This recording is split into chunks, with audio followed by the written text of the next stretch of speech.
Well, it is a riveting video just released by Seattle police. Dashcam video captured officers in the middle of a gun battle. This was in South Seattle. The officers involved are now on paid administrative leave, which is protocol as the shooting is under investigation. Hannah Kim gives us a look at some of that video. Hannah. Marnie, Seattle police say a gunman in a car fired shots toward their officers in South Seattle, and they wanted to release this dashcam video for the sake of transparency.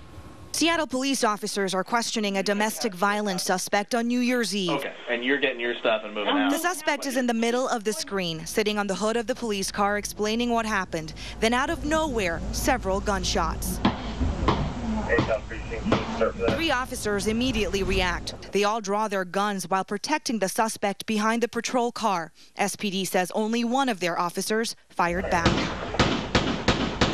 These police officers are essentially in the middle of an ambush. David Akins is a tactical instructor for the military and law enforcement. It appears this is the officer who fired the shots right here. Akins says the cop who fired his weapon was not caught on this dashcam video, but when he steps back into frame, the cop calls for backup.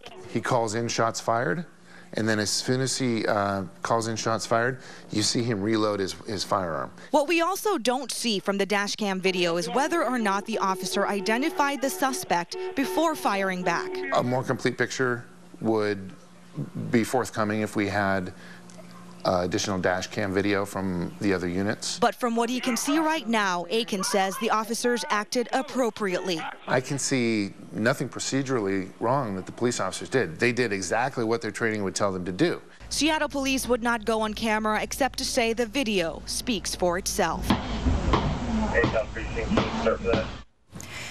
Now, even if the suspect was not specifically targeting the officers, but say someone else, Akins says the cops still had no choice but to treat it as an ambush. SPD says the domestic violence suspect had nothing to do with the attack, and the shooter is still on the loose.